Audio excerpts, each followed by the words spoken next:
Hello everyone, I'm Paul, and today we're going to talk about the backhoe. Now, whether you are in the market for a backhoe, whether you have a backhoe, or you just like tractor attachments, this video is for you. So I'm going to talk about 5 categories. Before I talk about those categories, I just want to mention that I had this backhoe about 2 months. I installed it myself, and I've dug out about 200 stumps from very small, medium, large, and some really massive ones.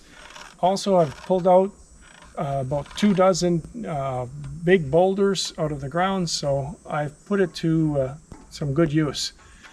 Now, those 5 categories are, for the backhoe, things I really like about it, things that need to be improved, things that I don't like about it, things that are issues that I've run into, and some things to consider. Well, all right, guys, let's talk about what I really like about the backhoe. The very first thing is that the controls are simple and pretty smooth for a tractor backhoe. I really enjoy operating it. It's very therapeutic while I'm operating. It's an enjoyable attachment to use. You can see your results immediately, and I really enjoy that. The backhoe itself has more than enough power for the size of the tractor. There's plenty of power. The backhoe will pull that tractor forward or bounce it up and down if you're not careful, so there's plenty of power in the backhoe. That's no issue at all. Renting versus owning the backhoe, it's great to have the backhoe.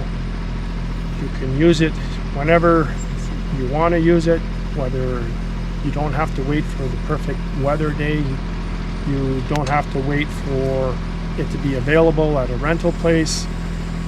When you are digging in the ground, one big thing is that you just don't know what you're getting into, and you might think you only need it for a day, and the first thing you're going to realize is that you hit a bunch of rocks or some really bad ground, and you're going to need it for more than what you think.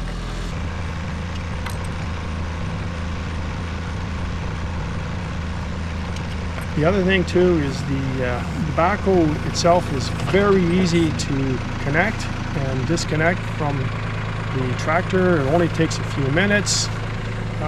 Connecting is a little bit more difficult, but not a whole lot. It's just that you have to make sure you're lined up nice and straight. If you are using a dolly, it just will make it a little more simple.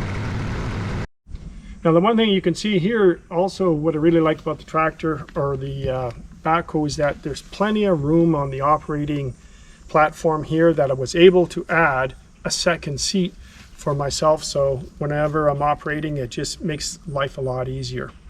All right, guys, let's talk about a few things that to improve. So there's basically 4 of them as far as I'm considered for making the tractor or the backhoe life experience a little bit better. And as I mentioned, one is the seat itself. I've added the second seat. It really helps to have the second seat. I don't have to rotate this seat anymore by having the second seat. The next thing to do is you can see down here, this is a locking pin, and if I just tap it, you see how it kind of undoes itself. It doesn't stay here, it just kind of goes loose. So that's a real issue. So what I did is I created a couple rubber pieces, or I didn't create them, or I drilled a hole in a couple rubber pieces, cut them out, and now it locks it into place, so now this can't slip out.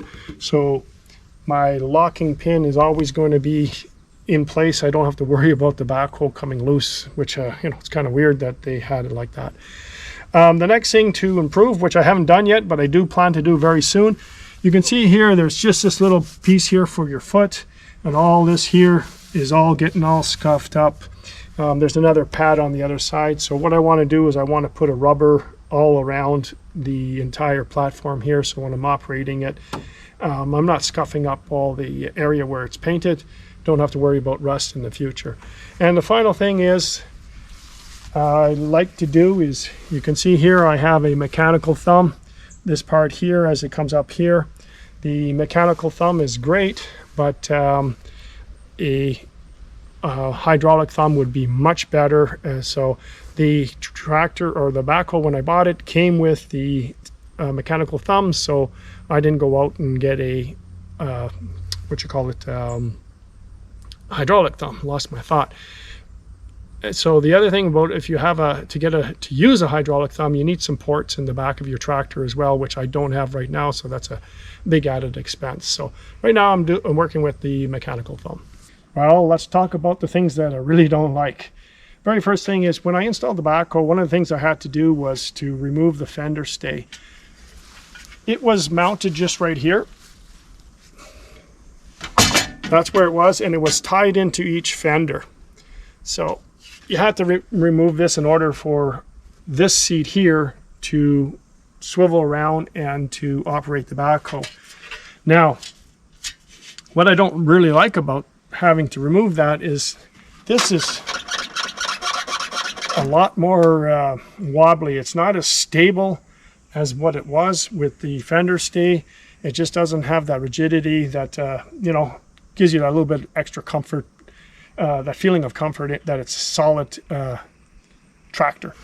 So a little bit wobbly.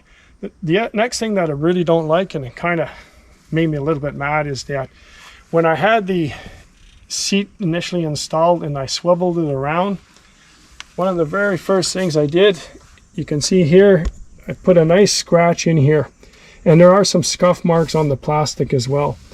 Now, I know a few other people have commented in my videos that they've scuffed up a little bit as well. Now, the reason why it does that is when the seat is down, the seat has to be in the furthest most back position before rotating it, and that's what caused the scuff. I didn't have it in the furthest most back position, but there's nothing that tells you that. Anyway, so the next thing that I really don't like is that with the swivel seat mounting bracket, is that you can see how it comes up high. And now what I feel is a lot more vibration in my seat than I used to before I've added this piece here. It's not a real bad thing, but it's just a noticeable thing. It's, you don't expect, and it's just not as comfortable sitting on the seat when you have that vibrating all the time. Now, the next thing I wanted to show you is that when the seat is down, because I have the swivel mounting brackets underneath, is that the seat, for some reason, sits a little bit sloped. And what that does here on the treadle pedal for me is, because it's on a little bit of an angle, I just find it harder for me to depress my foot because I'm now not on a nice angle. So my thought is, because I've added the second seat, is that I'm going to remove the swivel, go back to the way it was. Now, the other thing that I really didn't like, and this is why I've got the second seat, and that is every time I would have to rotate the seat to operate the backhoe and then rotate it back to move the tractor forward. When you're removing a lot of stumps, a lot of rocks, it's a real pain. Anyone that's used a backhoe knows that. The next thing that I don't like, and these are just regular things that you have to do, and that's a couple maintenance items. I don't like more maintenance. I don't think anybody does. So down here on the subframe, there's a couple bolts, and then in behind the wheel here, there's a bunch of bolts, and then there's a bunch of bolts here. You can see the big ones here, and the nuts, and then the bigger head bolts there. Well, that's maintenance. That means I have to check them every once in a while, make sure that they're torqued properly, because you don't want to twist anything. And finally, actually there's two more things. The next thing is, on the backhoe itself, there's 22 Zerk fittings, so that's a lot more greasing. Every 10 hours, you're going to grease up 22 more grease Zerks. And the final thing that I don't like is the mechanical thumb. Not because it's a mechanical thumb. It's fine. It does the job to a certain point. What I don't like is that I find it short. You can see here that it doesn't come all the way to the top of the tooth here. I would like it if it was a little bit longer. I think it would be better. The last time I had a backhoe, the mechanical thumb came all the way to the teeth. It was just easier to clamp things down. Well, all right, guys, that brings us to issues that I've had. I've had 4 issues, 3 of them minor. One was, well, could have been major. So the very first one is underneath here, the seat. You can see the little handle here. That basically you pull it forward and it unlocks the seat so you can bring it up and swivel it. What was happening is that my seat wasn't locking, and I was not very comfortable with that, because what was happening with the seat popping up, and that if the tractor would roll, my seat would not stay in place, and that would be, you know, that's a real safety issue. So it was a quick, easy fix. I just had to make an adjustment near the handle, and now it's locking fine. So it came loose, I think about 10 hours after using it. The next issue that I've had is back here. And if we look here, and this was a more serious issue, and this one caught me by surprise, and this happened about 8 hours after using the tractor, or the backhoe. Down underneath here, you can see there's a line right here. That line, and then on this, that's the line that actually loosened, and I got a leak. Just down here on the other side of it, you can see here, this is the hydraulic valves for the backhoe. Now, I was operating the backhoe, it was maybe 8 hours or so in it, and all of a sudden I could see a little bit of smoke, or like a cloud of smoke. I thought it was dust at first, but then I looked down below and I could see a pool of fluid. So what happened is that I ended up losing about 2.5 gallons of hydraulic fluid. I was back in the bush, and I was lucky that it was the lever for the stabilizer that was causing it. Every time I would raise it and lower it, it was pushing out fluid through the line. I was lucky I caught it when I did, was able to drive out of the bush, and that was fine for that.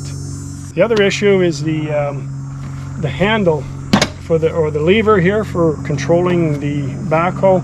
This one here, now this issue was right from the start. When I got the backhoe, it was really sloppy. So I opened it up, this case here, I pulled the cover off, I opened it up, and I tightened up the little bolt there. About a couple hours after I went back to work with the backhoe, it came sloppy a bit again. It was really loose. There was too much play in it. So what I did is I opened it up again, and this time I put some thread locker Loctite, and ever since then, so we're talking maybe, well, I've got about 70 hours on it, so about 68 hours or so since the second time that I tightened it up, and it's no problem at all anymore. And the last issue, which I mentioned earlier, was the scratch on the fender from rotating the seat. That won't happen again because I don't rotate the seat, because I've added a second seat. Well, all right, guys, that brings us to the last category, things to consider. There's 3 things, or 3 major things as far as I'm concerned, that are to be considered. One is the size of the backhoe. That's the overall size, width and length, and also the weight. A few things to be noted about that. When you attach a backhoe like this onto your tractor, in this case mine's 1,100 pounds. So wherever you're working, the ground, you have to consider the ground that you're working on, that you've just added 1,100 pounds, you're not making ruts and so on. The next thing is operating the tractor while the backhoe is on, because you have all that additional weight. You got to make sure that you have enough weight up in the front. You need to have something like your loader arms and your bucket on the front to counterweight that. There's a lot of weight back here. Also, to operate the tractor when you're driving it, you have to be far more careful, because that tail, or the length of the tractor now has become so much longer. When you're turning and twisting and going in tight areas, you have to be very careful not to bump the back of the backhoe. And one last thing about the overall size of it, if you do have a trailer and you do use it to move your tractor around, well, you may have to get a larger trailer because of the additional weight, and obviously the extension as far as the length of it all goes. So the next thing to consider is the overall expense. The backhoe is a very expensive attachment. I don't know if it's the most expensive one, but it's a very expensive one. And you need to have enough work to justify the cost of it. Otherwise, it's just not worth buying it. Something to think about if you're going to purchase a backhoe, and that is where you're going to store it. You can store it outside, obviously. There's usually a lot of space out there, but I know most of us don't like to store our new implements or attachments outside. So what I had done is I had built this timber frame shed specific for my tractor, but when I built it, there was no backhoe in the plans, and you can see here it does occupy a lot of space.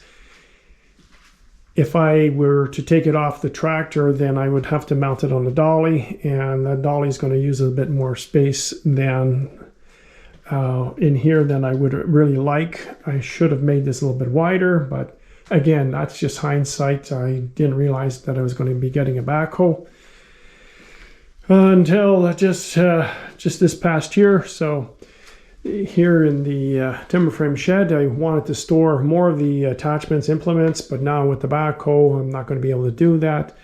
It's not a end of the world, but it's just something to consider if you are planning to have somewhere to store your backhoe. That you're going to need a lot of room for it. It is a rather large attachment. Well, all right, guys, I hope that gives you a little bit of insight through those 5 categories. I really love this backhoe. I've got so much work for it. I've barely scratched the surface as far as the number of stumps that I still have to remove, the rocks I have to pull. I've got ditches to do. I've got some holes to dig for posts. I've got all kinds of stuff. I'm going to get more than my fill of use out of this, more than my money's worth. So anyways, guys, I really hope you enjoyed the video. If you have, please give it a thumbs up. If you have not subscribed to my channel, you can always do so by hitting that subscription button down below. Once again, thanks for watching, and we'll see you next time on Gentleman Outdoors.